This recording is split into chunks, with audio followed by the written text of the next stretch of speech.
Jangan lupa like, komen, dan subscribe channel YouTube TVRI Bengkulu dan nyalakan lonceng notifikasinya.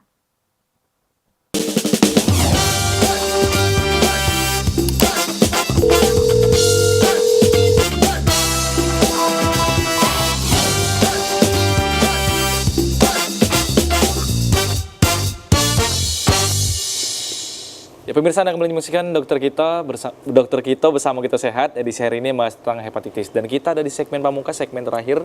Silakan Bang Agung berkaitan dengan penyakit hepatitis yang menjadi tema kita hari ini. Oke, baik. Ini yang poin paling penting juga ya. Jadi ada memang jadwal vaksin dari hepatitis, Bang ya. Sebelumnya saya memberitahu dulu pemirsa TVRI yang di rumah bahwasannya kita ada kalau di puskesmas ini ada terutama untuk bayi ya.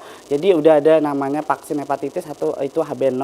Terus memang untuk yang pasangan yang memang mau melakukan nikah ada yang namanya sebelum itu kegiatan catin atau mereka akan diperiksa dulu ada nggak virus hepatitis atau virus yang lainnya juga. Jadi mereka dilakukan vaksin juga. Nah ini untuk yang jadwal imunisasi dewasanya.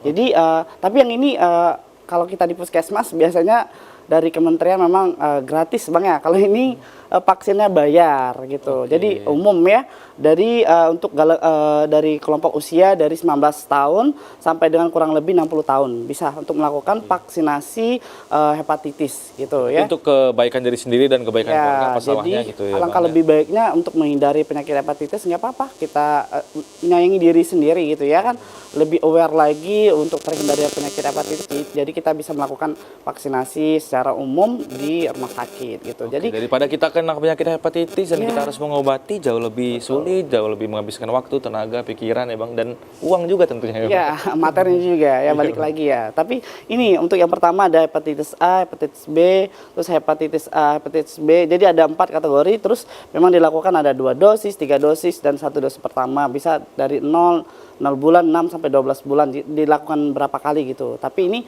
untuk jadwal vaksinnya memang di rumah sakit terus memang balik lagi bayar gitu.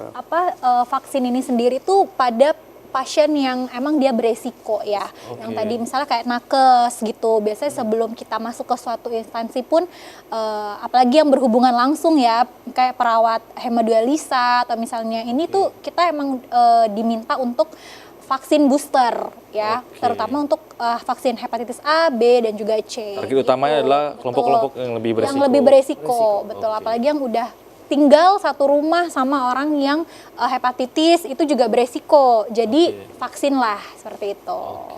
Oke. Ya, itu Bang. Jadi ini untuk jadwal imunisasinya ya. Jadi boleh pemirsa TVRI yang di rumah mencari informasinya juga. Lebih baik kita menyayangi diri sendiri ya daripada kita bisa menyebarkan penyakit hepatitis ke orang lain atau lingkungan yang di sekitar rumah kita gitu. Itu ya untuk yang jadwal vaksinan. Terus yang ini paling penting ya, pengobatan pada dasarnya memang lebih baik mencegah daripada mengobati ini ya. Jadi memang pengobatan hepatitis ini disesuaikan dengan jenis hepatitis. Tadi udah dijelaskan oleh Dokter Bella bahwasannya jadi jenis hepatitis dan tingkat keparahannya. Balik lagi tadi kalau untuk hepatitis A, alhamdulillah kalau memang bisa dengan sembuh sendirinya.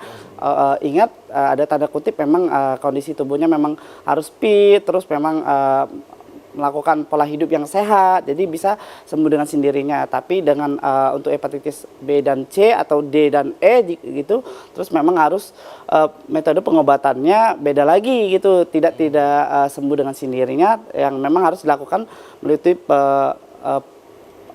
pengobatan dengan dokter gitu. Jadi datang ke fasilitas kesehatan, jadi dokter akan memberikan obat gitu. Terus kalau yang lebih berbahaya lagi bisa transplantasi hati. Tadi udah sampai Dokter Bella ya bahwasanya, tapi untuk yang kejadian di negara kita khususnya di Bengkulu mungkin sangat kecil kemungkinan untuk yang hepatitis D sama E ini.